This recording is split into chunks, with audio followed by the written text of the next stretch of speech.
ser convertido, um povo evangélico, um povo que adora a Deus. Amém? E hoje o Senhor nos traz essa mensagem do profeta de Deus, Elias, a qual foi um grande homem que andou sobre a face dessa terra, levando a palavra de Deus, temido pela sua obediência ao Senhor.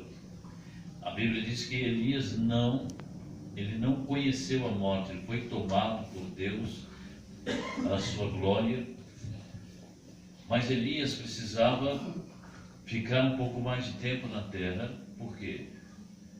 Elias disse assim: olha, eu vou orar, e só através da minha oração vai voltar a chover. Ele orou para que não caísse mais chuva na face da terra.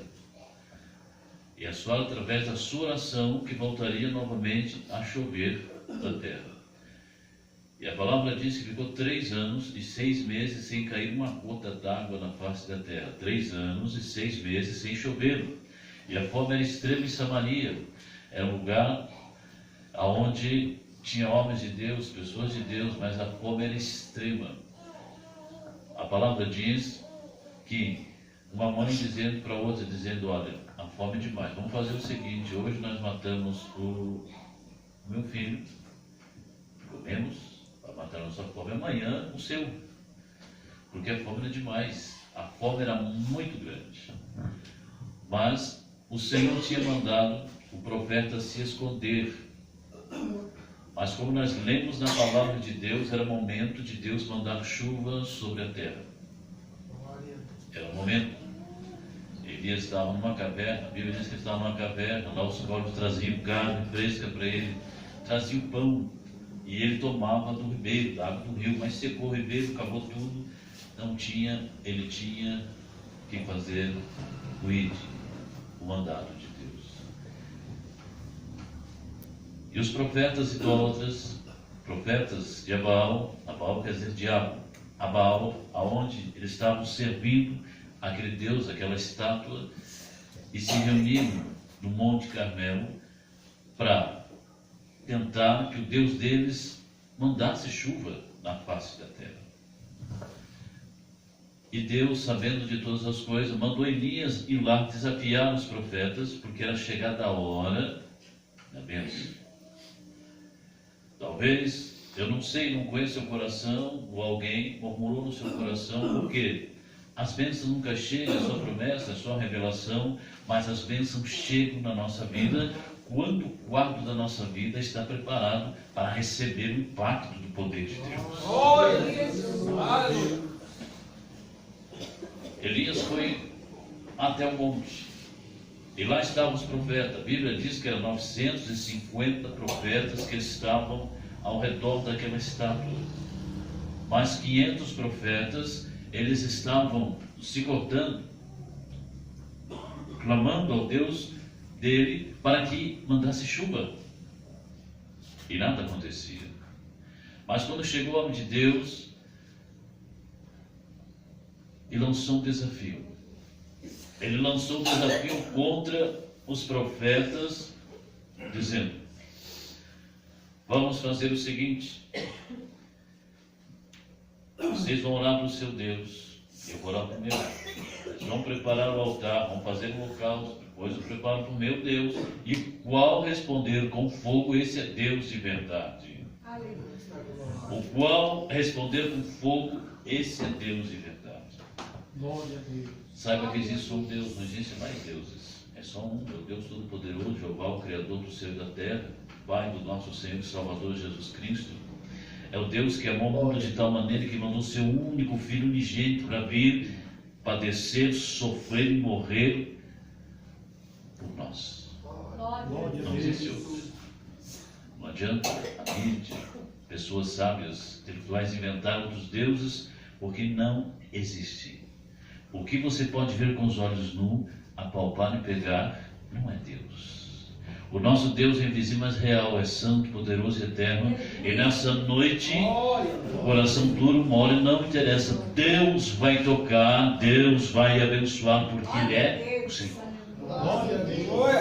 Aleluia. Elias, lançando o desafio contra eles, as pessoas gostaram muito do desafio. E eles prepararam o altar deles. A Bíblia diz que eles prepararam o altar. E ajeitaram o bezerro, punharam a lenha, ajeitaram tudo e começaram a clamar, a pedir. Mais forte agora. A pedir, a pedir. Aquela corrente maligna e satânica começou a pedir ao Deus deles, e nada acontecia, nada acontecia. Eles entraram em desespero, se cortavam, se jogavam no chão e nada acontecia. O Deus deles parado, olhando para eles, não se movia, não fazia nada, nada acontecia. A Bíblia diz que Elias levantou-se e começou a zombar. Ele começou a zombar deles, dizendo: olha, talvez o Deus de vocês é muito importante, talvez ele foi viajar, está cansado, clame mais alto, quem sabe ele ouve. E eles clamavam e nada acontecia. Novamente Elias disse: olha, clama mais alto, quem sabe o Deus de vocês está dormindo. E o sono dele é profundo, está cansado, tanto trabalhar. E eles clamavam e não adiantavam pedir, e nada acontecia. E mais uma vez Elias zombando, dizendo: clama mais alto, quem sabe o Deus de vocês foi ao banheiro fazer as suas necessidades e não pode atender vocês. Quem sabe? E nada acontecia. Então Elias se levantou e disse ao povo em alta voz, dizendo: agora, olhai para mim. E o povo olhou para Elias, um homem só. Um homem só. Ele disse: olhai para mim agora. E a palavra diz que ele começou a preparar o altar. O altar. Você é um altar hoje. Não é um altar? Nós somos um altar na presença de Deus. Nós temos que se preparar para receber a descarga poderosa de Deus na nossa vida. Tudo é bom, tudo é tranquilo, quando tudo vem suave. Mas muitas vezes precisa vir forte o vento para arrancar fora as coisas ruins que nos cercam, muitas vezes que no coração da pessoa está. Porque quando a pessoa não entende as coisas de Deus, é porque falta conversão na sua vida. E para entender as coisas ao profundo, ao vínculo do Senhor, ela tem que querer, tem que focar, tem que abrir o coração, ela tem que olhar, abrir os ouvidos e se entregar, para que ela possa entender o verdadeiro plano que Deus tem na sua vida.